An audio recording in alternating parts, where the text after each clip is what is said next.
estamos estudando na nossa escola bíblica dominical a importância de entender por que Jesus ele é merecedor, ele é digno de receber a nossa adoração.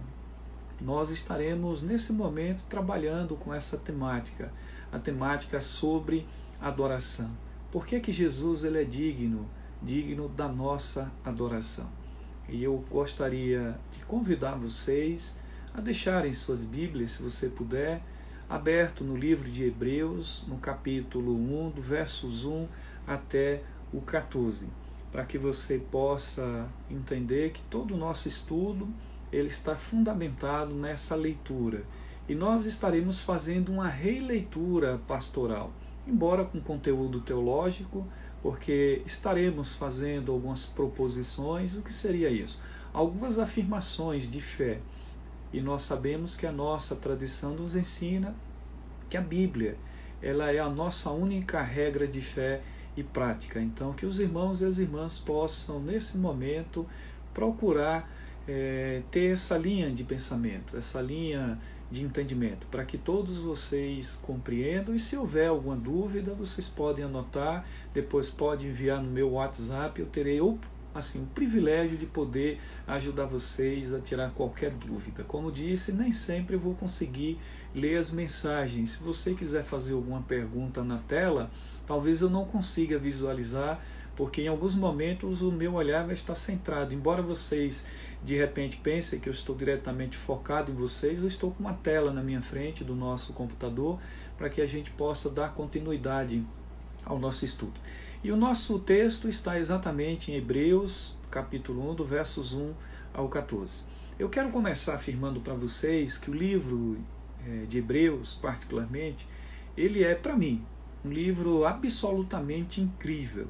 É um dos livros da Bíblia que eu mais gosto, é um dos livros da Bíblia que, apesar de ter muitos enigmas, muita simbologia, mas é um livro incrível.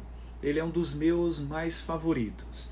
E você pode talvez entender que não é fácil compreender o autor em alguns aspectos teológicos, mesmo porque o próprio autor desse livro ele se tornou autônomo, ou seja, desconhecido. Alguém que escreveu, alguém que teve a autoria do livro. Durante muito tempo, muitos acharam que foi Paulo que escreveu, alguns teólogos, mas ao fim de toda essa investigação, foi pertinente entender que esse livro se tornou, em sua autoria, um livro desconhecido. A gente não sabe ao certo a sua autoria, quem foi de fato o autor do livro de Hebreus. Mas o que é incrível no livro é a sua teologia, é o conhecimento que ele nos deixa sobre Jesus. Nesse mesmo contexto, é necessário dizer para vocês que os judeus, dentro dessa compreensão cristã, principalmente todos que se converteram, aceitaram as boas novas, se tornaram cristãos, esse livro ele tem esse destino. É para todos os judeus convertidos ao cristianismo. E eu sei que não foi fácil convencer os judeus a respeito da boa nova, da novidade de vida, principalmente quando nós olhamos para Jesus Cristo. Quando nós focamos em Jesus, a ideia de Filho de Deus, o Messias, o Verbo se fez carne, o judeu não gosta dessa história, dessa ideia. O judeu nato, esses que ainda estão aí, até hoje esperam o Messias. O Messias já veio há 2000 anos atrás e eles ainda continuam esperando o nosso Salvador. Para vocês terem uma ideia, imagine naquele momento olhar para Jesus e entender que Jesus Cristo era o Salvador. Jesus era o Messias o prometido, o Salvador. Não foi fácil. E seria muito difícil para um judeu olhar para Jesus Cristo e vendo morrendo também na cruz, como alguém que foi escarnecido, alguém que foi maltratado e não fez nada. Jesus, bem sabe vocês e eu, que não usou da sua autoridade divina para tirar dele a sua missão, aquilo que era e que foi ofertado por Deus, o Deus Pai, para que ele cumprisse essa missão.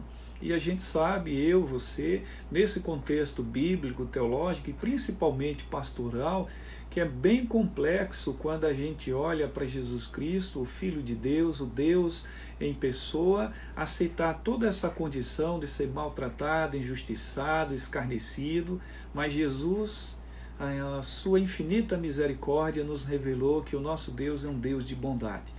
E ele precisava cumprir essa missão. E ele se sujeitou a tudo isso para que você, para eu, termos vida e vida em abundância. Porque por um homem entrou o pecado, mas por outro homem entrou a salvação. Aonde abundou o pecado, também superabundou a graça de Deus. Então eu gostaria de dizer para você que o judeu tem muita dificuldade.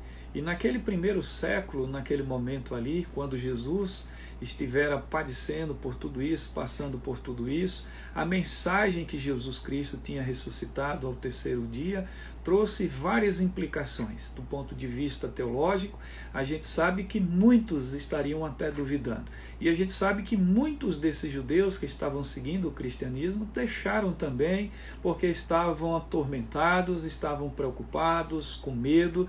Mas você e eu somos testemunhas do que diz a palavra de Deus quando Jesus ele ora por todos aqueles que haveriam de crer no seu nome. E nós estamos inseridos nesse contexto. Então, por essas razões, eu digo a você que eu, você, todos nós que cremos em Jesus Cristo, temos o privilégio de poder ouvir e nesse momento entender a palavra de Deus e nesse contexto do livro de Hebreus aceitar Jesus como Messias, como Salvador e declararmos porque Ele é merecedor, porque Ele é digno da nossa adoração. Mas não foi uma coisa muito fácil no contexto dos judeus entender e adorar Jesus, mesmo porque isso trouxe várias confusões para o judaísmo. E a transformação radical desses judeus que agora convertido ao cristianismo, trouxe também muitas ideias estranhas sobre Jesus Cristo, tá certo? Enquanto algumas dessas ideias, eu posso, me permita dizer, ideias muitas vezes até loucas, eu posso até imaginar que teriam sido muito difícil para eles entenderem exatamente quem era Jesus, como já disse, como já afirmei, não é fácil. E eu sei que não é. Às vezes você ainda passa pela cabeça, pensa, né, o que Deus estava fazendo quando estava criando o mundo. Quem era Deus antes de existir? Por que é que Deus passou a existir? Quem criou Deus? Imagine que hoje muitas pessoas ainda fazem essas perguntas. As minhas filhas, a mais nova, recentemente me fez essa pergunta, né? O que era que Deus estava fazendo quando estava criando os bichinhos? Vocês imaginem essas perguntas simples no coração de uma criança, mas tem grandes implicações teológicas, porque para a gente explicar, por mais que a gente queira, não é uma explicação tão simples, tão fácil. Embora muitos de vocês acham que pelo fato de ser pastor, sempre tem uma resposta muito fácil para dar, e nem sempre é assim. Tá certo? A gente também, de vez em quando, coça a cabeça, meu Deus, que pergunta é essa? E vindo de uma criança, então, tá certo? Mas vamos lá, diretamente entrar nesse texto, no texto de Hebreus, capítulo 1, do versos 1 ao 14. Nós vamos falar sobre adoração. E a temática é porque Jesus ele é digno da nossa adoração. Como disse a vocês, esse livro é um dos livros incríveis, o livro de Hebreus. E no capítulo 1, versos 1 a 14, está escrito assim: havendo Deus, antigamente, falado muitas vezes, de muitas maneiras, aos pais pelos profetas, e nestes últimos dias a nós nos falou pelo Filho, a quem constituiu o herdeiro de todas as coisas e por quem fez também o mundo, sendo ele o resplendor da sua glória e a expressão e a expressa imagem do seu ser, e sustentando todas as coisas pela palavra do seu poder, havendo ele mesmo feito a purificação dos pecados, assentou-se à direita da majestade de Deus nas alturas, feito tanto mais excelente do que os anjos, quanto herdou mais excelente nome do que eles. É fantástico, por aqui vocês já veem a riqueza teológica em detalhes, quando Deus ainda, olha só, antigamente, falado por muitas vezes aos nossos pais, pelos profetas, nestes últimos dias a nós nos falou pelo seu Filho, a quem constituiu o herdeiro de todas as coisas. Olha mais, e por quem fez também o mundo. Olha quantas imagens teológicas muito fortes sobre o absoluto poder da criação de Deus e o poder que Deus tem para realizar todas as coisas. E mais do que qualquer que seja a minha expressão de gratidão a Deus, vai além porque transcende a minha própria expectativa. O texto diz, sendo ele o resplendor da sua glória e a expressa imagem do seu ser. Jesus era a imagem, a expressão total de quem era Deus, e sustentando todas as coisas pela palavra do seu poder.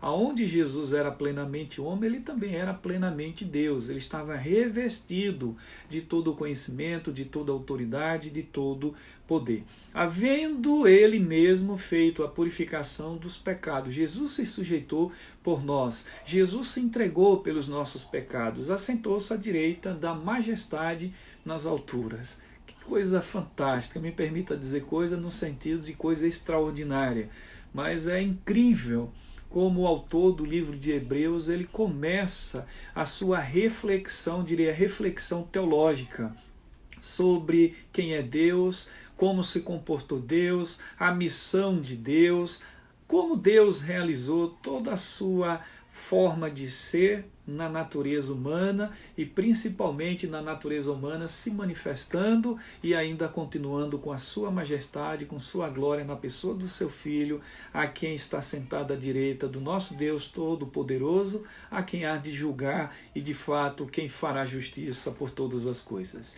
E mais do que isso, pois a qual dos anjos disse mais, tu és o meu filho, hoje te gerei e outra vez eu lhe serei pai, e ele me será filho, e outra vez, ao introduzir no mundo primogênito, diz, e todos os anjos de Deus o adorem, o adorem. Ora, quanto aos anjos diz, quem de seus anjos faz ventos e de seus ministros labaredas de fogo, mas o Filho diz, o teu trono, ó Deus, subsiste pelos séculos dos séculos, e cetro de equidade, ou seja, de retidão, de justiça, é o cetro do teu reino. Amaste a justiça e odiaste a iniquidade, ou seja, Deus ama o que é reto, o que é justo, e odeia, detesta aquilo que de fato vai de encontro à sua vontade.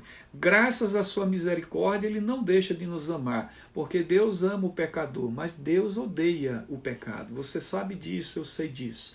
Céu e inferno são duas realidades diferentes e eles existem, tanto o céu quanto o inferno. Aqueles que estão em Jesus viverão eternamente no céu. E aqueles que estão fora de Jesus, que vivem como filhos desobedientes, filhos das trevas, não tenha dúvida, o inferno existe e foi criado para esses indivíduos, para essas pessoas que vão passar a eternidade queimando no fogo do inferno. Então você que crê em Jesus Cristo, mantenha-se firme, crendo que Ele é o Senhor da vida. Deus é o Senhor e sempre será o Senhor da vida. Amaste a justiça e odiaste a iniquidade. Por isso Deus, o teu Deus, te ungiu com óleo de alegria mais do que os teus companheiros. E tu, Senhor, no princípio fundaste a terra e os céus. Os céus são obras das tuas mãos. Eles perecerão, mas tu permaneces, e todos eles como roupa envelhecerão, o qual um manto os enrolarás, e como a roupa se mudarão. Mas tu és o mesmo, e os teus anos não acabarão. Aqui fala da eternidade, eterniza a Deus. Antes que viesse todas as coisas à existência, Deus já existia. Deus é um ser pré-existente. Antes da existência, Deus já existia. E mais do que isso é que Deus é eterno. Mas a qual dos anjos disse, jamais, assenta-te à minha direita até que eu ponha os teus inimigos por escabelo de teus pés. Não são todos eles espíritos ministradores enviados para servir a favor dos que hão de herdar a salvação? Então Jesus é superior aos anjos. Jesus está acima de toda e qualquer possibilidade de entender quem são os anjos que servem a Deus. E servem a Deus no sentido literal mesmo. Jesus é mais do que os anjos. Jesus é o próprio Deus. Jesus é a existência do Deus que se fez carne e habitou entre nós. E agora eu gostaria de falar sobre a primeira razão, depois dessa leitura, de uma releitura pastoral do texto, a primeira razão porque Jesus ele é digno da nossa adoração. Se você quiser anotar, pode anotar. Eu vou falar pausadamente para que vocês possam acompanhar o nosso raciocínio e entender a direção do nosso estudo. Então, a primeira razão porque Jesus ele é digno da nossa adoração é o próprio cumprimento da revelação de Deus. Então, o primeiro motivo, a primeira razão porque Jesus é digno da nossa adoração, anota aí, ele é o cumprimento da revelação de Deus. Deus revelou a Jesus o seu Filho, Jesus que faz parte da Trindade, Jesus que também é Deus, Deus à semelhança de quem é aquele que é o Senhor da nossa vida. Jesus é o Senhor das nossas vidas. Semelhante a quem é Deus Pai, Filho e Espírito Santo, Jesus também é Deus. Jesus faz parte da essência, daquilo que representa Deus. Deus, Pai, Filho e Espírito Santo. Filho, Jesus. Então, Jesus é digno da nossa adoração, assim como Deus, o Criador de todas as coisas. O Deus que age como Pai, como Filho e como Espírito Santo. Esse Deus, ele nos dá essa razão para que o seu Filho seja adorado. E por isso ele é digno, porque ele é cumprimento da revelação da sua vontade, da vontade de Deus. O verso 1 é um verso que muitos de vocês estão muito familiarizados. Eu tenho certeza disso. Olhe novamente para o verso. O verso diz assim, olha, presta atenção, tá certo? Presta atenção na leitura que eu vou fazer. Havendo Deus, antigamente, falado muitas vezes, e não foi poucas vezes, e de muitas maneiras, olha, Deus procurou várias formas para falar aos pais pelos profetas. Quantas vezes Deus levantou homens e mulheres? Quantas vezes Deus levantou seus profetas para denunciar os erros, para falar em seu nome, para anunciar que Deus existia, para dizer que Deus castigaria, que Deus teria compaixão, que Deus teria misericórdia, que Deus teria bondade. Então você, assim como eu, sabe que de várias maneiras Deus falou. E o escritor do livro de Hebreus, ele pula diretamente para o argumento a favor de Cristo nesse versículo. Presta atenção, o escritor diz que Deus falou à humanidade através de uma variedade de meios e através da história única e exclusiva conhecida pela missão do seu Filho. Assim como por todos os profetas era conhecido. Este pequeno verso, ele diferencia da maioria dos cristãos, e principalmente os cristãos hoje, eu posso dizer assim para você, os cristãos liberais. Existem muitos chamados cristãos por aí que diriam que Deus está lá no seu trono, mas nós não realmente precisamos ou podemos ter esse acesso a Deus porque Deus nos entregou. E aí nós estamos à vontade para fazer as nossas escolhas, tomar nossas decisões e fazer aquilo que está no nosso desejo, nossa vontade. E assim como Deus já salvou, todo mundo está salvo. E às vezes usa até a justificativa para falar da preeleição, da eleição. Não, nós somos calvinistas, entendemos o cumprimento, a seriedade de que Deus nos chamou para uma responsabilidade. Deus nos chamou para ser filhos, filhos seus, herdeiros e co-herdeiros. Mas a responsabilidade é essa, agir como filho da luz. Ou seja, dar testemunho. Não é porque eu estou salvo, eu vou sair pecando por aí. Pelo contrário, Deus me chama para a santidade. Deus me chama para uma transformação de vida, uma novidade de vida. Quem mais soube, experimentou a eleição na sua vida foi o apóstolo Paulo, que antes de ser apóstolo Paulo era Saulo de Tarso. E Deus epifanicamente, ou seja, o permitiu que acontecesse algo divinamente naquele momento, a caminho de Damasco, e ele tropeça. Aconteceu ali algo tão forte que transformou a vida daquele que era Saulo em Paulo, o apóstolo Paulo. e a sua vida foi transformada. E ele mesmo diz que quem está em Cristo, nova criatura é, as coisas velhas se passaram e tudo se fez novo. Não é porque a nossa confissão de fé, tradicionalmente falando, calvinista, que entendemos a predestinação, a eleição de Deus, que nós vamos sair por aí fazendo aquilo que vai contrariar a própria vocação cristã de darmos testemunho e de fato mostrar quem somos. Somos filhos de Deus, herdeiros, co-herdeiros, mas temos uma grande missão, uma grande responsabilidade. A semelhança de Cristo, agir exatamente como agiu Jesus, realizando a vontade de Deus, sendo obediente até a morte e vivendo para que Deus seja adorado. E nesse estudo, reconhecer que Jesus Cristo, ele é digno de ser adorado, porque ele é o cumprimento da revelação de Deus. Deus se revelou através de Jesus Cristo, o Verbo se fez carne. E eu posso me resguardar junto com vocês que o nosso maior desejo nesse estudo é trazer pontualmente o que o autor, ele nessa leitura teológica, assim nós podemos dizer, faz a respeito de como todas as coisas aconteceram. Olha só o que diz o autor no verso 2. Nestes últimos dias, a nós nos falou pelo Filho, a quem constituiu herdeiro de todas as coisas, e por quem também fez o mundo. Nestes últimos dias, ele nos falou pelo seu Filho. Vejam essa afirmação. O autor está lembrando aos judeus, você que está desde o início, eu pontuei sobre a questão do judaísmo. Naquele contexto, a ideia de entender Jesus como Messias, como era complexo, como era difícil, e para alguns até uma expressão muito louca, me permita mais uma vez usar essa palavra. E havia uma confusão muito grande. E o autor lembra aos judeus que, assim como Deus falou através de muitas pessoas, ele estava falando através de Jesus Cristo. Que riqueza! Eu sei que é complexo quando a gente para um pouquinho para pensar e fazer uma interpretação do capítulo 1 de Hebreus não é nada muito fácil.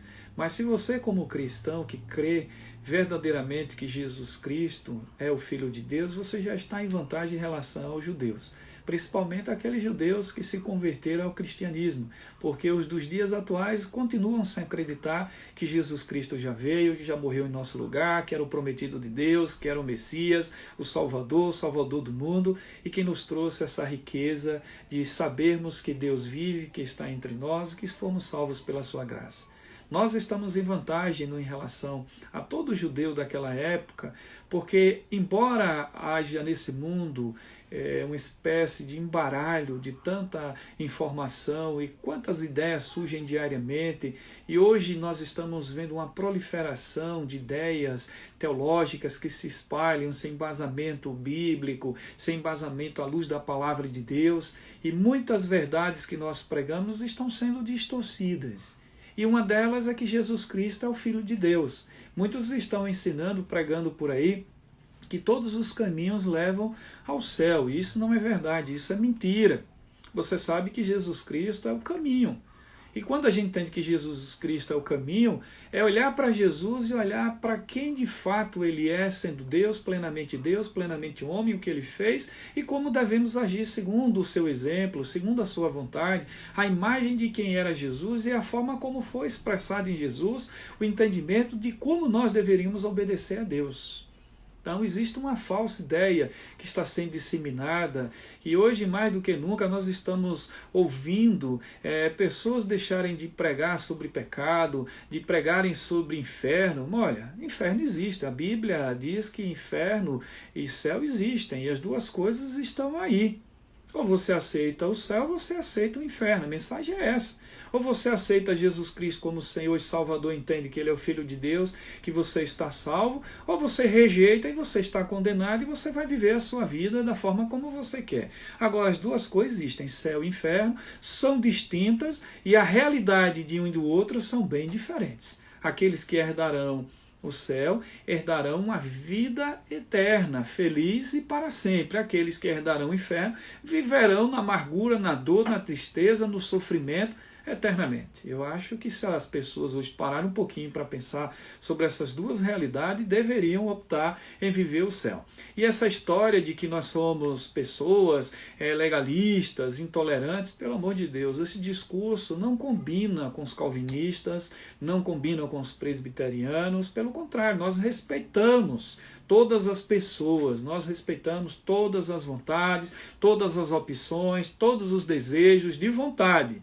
Mas uma coisa que a gente deve rejeitar e que a gente entende é aquilo que vai de encontro à palavra de Deus, que fere os princípios cristãos e que está tentando relativizar as nossas verdades, falando e às vezes imprimindo uma ideia de que as nossas verdades são falsas verdades. É um relativismo religioso. Pelo amor de Deus, a gente não pode aceitar isso. Eu estou lhe dizendo, como pastor, que você que é cristão, que é nossa ovelha, a gente não pode aceitar as coisas como estão chegando, como estão vindo, e mais do que isso, nós precisamos agir como os profetas. Denunciar o que está errado, dizer de fato o que está errado. Agora, ter moral para isso. Não adianta você estar apontando o dedo, não adianta você estar apontando por aí o que você acha que é certo, quando na verdade você não está vivendo o que é correto, você não tem moral, você não tem autoridade para poder denunciar o que está errado, o que de fato é errado. E aí a gente precisa ter muito cuidado. A gente só pode falar daquilo que o nosso coração está cheio. A boca fala daquilo que o coração está cheio. Se você fala de algo que você vive, é extraordinariamente correto. Se você aponta o dedo e você tem moral para isso, não tem problema nenhum. Mesmo porque Jesus disse assim, olha, e eu não tenho dificuldade nenhuma de falar para vocês, tá certo? Jesus disse, quando for tirar o argueiro do olho do teu irmão, tira a trave que está no teu. A questão não é você apontar. A questão é você esquecer que você também não pode, quando você não tem moral, denunciar ou falar o que está errado. Então não adianta você querer cobrar das pessoas aquilo que você não vive. Não adianta você falar de como tem que ser a vida das pessoas se você mesmo não pratica a verdade bíblica. Então vamos ficar muito atentos. E voltando para esse contexto, Deus falou à humanidade de muitas maneiras, de várias formas, e ninguém tem dúvida disso. Mas todas essas maneiras, elas são pálidas, são de fato comparadas a quem é Jesus Cristo, quem carregou puramente a mensagem da palavra de Deus e viveu em favor da humanidade, entregou sua vida, morreu em nosso lugar. Por isso, a primeira razão pelo qual Jesus Cristo é digno da adoração. A nossa temática é sobre adoração, para quem chegou depois, e nós estamos falando exatamente nessa temática, por que Jesus Cristo ele é digno da nossa adoração. E a primeira grande verdade é que ele é a revelação cumprida de Deus. Jesus é a revelação final de Deus. O Verbo se fez carne, o Verbo habitava com Deus e era Deus. Jesus Cristo, ele se revelou porque Jesus, o próprio Filho de Deus, na plenitude daquele que é Deus, manifestou através daquele que se fez carne entre nós, a exemplo da vontade divina, segundo a própria vontade, para que fosse cumprido e que naquele momento ele viesse à existência, e assim o Deus veio. E ele se fez carne, ele habitou, esteve entre nós. Glórias sejam dadas ao nosso Deus. Ele é a revelação final do nosso Deus. Não estou dizendo que ao final dessa frase, ele é a revelação final, que Deus não pode se revelar de outras maneiras, continua se revelando. Mas de forma especial, especificamente, como já expliquei no estudo há 15 dias atrás, falando sobre a revelação de Deus, você vai lembrar que nós estamos estudando em sequência, sistematicamente, a palavra de Deus. Eu gostaria de lembrar você que eu falei sobre duas revelações especiais. A primeira é como Deus se revelou através das Sagradas Escrituras. Paulo diz que toda a Sagrada Escritura é divinamente inspirada por Deus. E a segunda razão pela qual a gente entende que Deus se revelou de forma especial é quando o Verbo se fez carne. E o Verbo habitou entre nós. Jesus é a revelação final. E isso levanta a questão: qual é a mensagem de Deus através de Jesus Cristo? Se você conhece João 3,16, você conhece João 3,16, irmãos? Eu queria perguntar para vocês, o que é que está escrito em João 3,16? Vamos ver se vocês conseguem interagir e agora colocar aí na nossa telinha. O que diz João 3,16?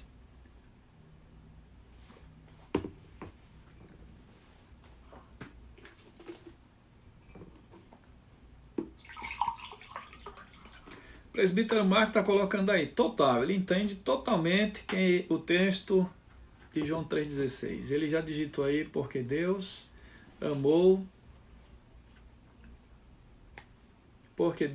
o mundo, né? Que deu seu Filho unigênito para todo aquele que nele crê, não pereça, mas tenha a vida eterna. Você sabe de cor, eu também sei, um texto muito fácil, talvez um dos textos que a gente aprende, é o primeiro texto que a gente aprende a recitar de cor.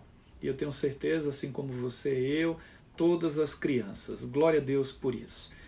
Há tantas pessoas lá fora que diriam que Deus é como um relojoeiro. Por que essa expressão que cria um relógio? Dá corda e simplesmente observa sem fazer mais nada. Pelo contrário, Deus não está como um relojoeiro, criou um relógio, deu corda e depois pronto, vai por si próprio, não é isso. De jeito nenhum. Deus falou através da sua graça, através de Jesus Cristo. Deus, através de Jesus, ele denunciou exatamente o pecado.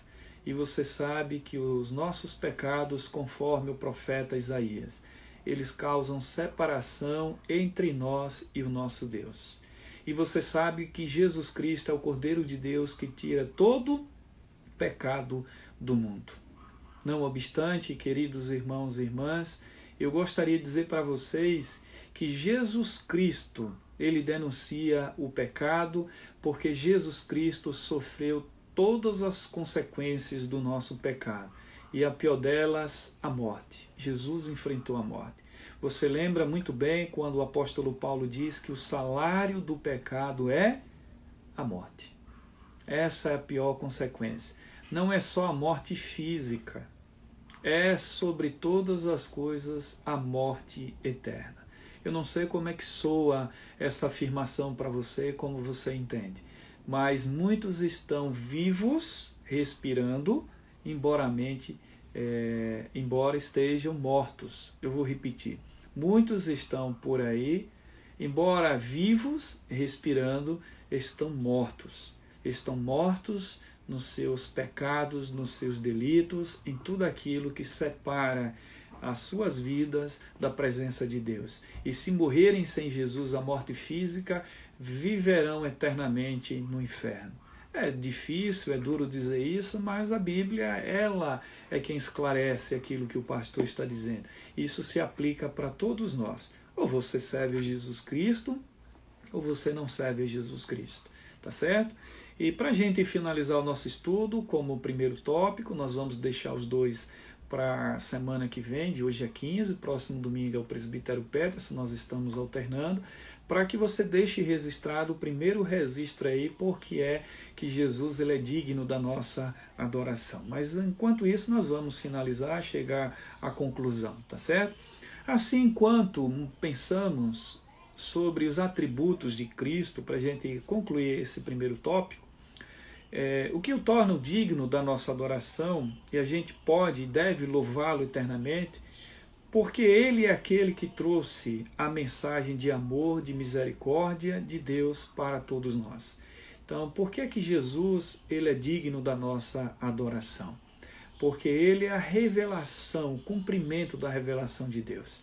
E eu afirmei para vocês que ele é a revelação final de todo o propósito pelo qual todo o amor de Deus se resumiria em uma única forma, Jesus Cristo, que é a única mensagem, a mensagem viva, que morreu, que ressuscitou, mensagem essa que está sentada à direita de Deus Pai Todo-Poderoso. Então Jesus ele é digno de receber toda a nossa adoração, porque ele traz em sua história, na sua memória, na sua presença em nossa vida, a misericórdia e o amor de um Deus que habita dentro de nós através do Espírito Santo. Jesus não era apenas um portador de mensagens. Que fique muito bem claro isso na sua imaginação, no seu pensamento. Ele era a mensagem em si.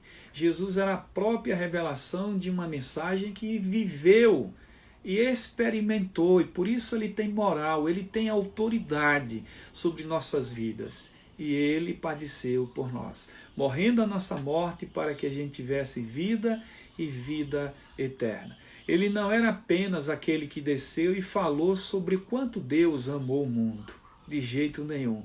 Ele contou como Deus amou o mundo e depois nos mostrou o amor de Deus morrendo por nossos pecados. Ele era a mensagem viva, praticada por tudo aquilo que ele ensinou. Ele era a mensagem encarnada, o Verbo se fez carne.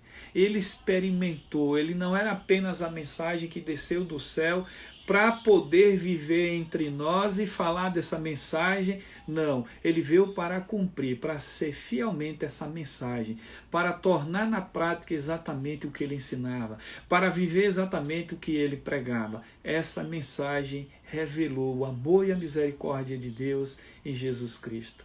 Jesus contou para nós, contou para o mundo, e ele morreu por nossos pecados. Ele morreu em nosso lugar. Jesus é o cumprimento final da revelação de Deus para você, para mim, para todos nós.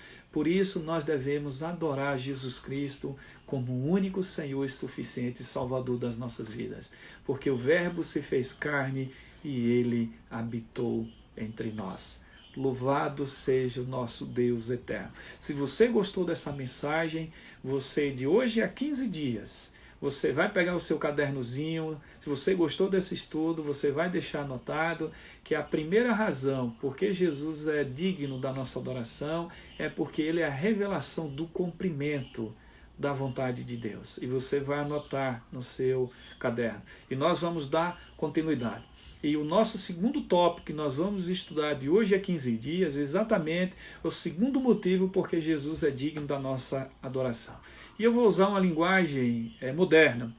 Jesus é a impressão digital de Deus. Anota no seu caderno aí, Jesus é a impressão digital de Deus.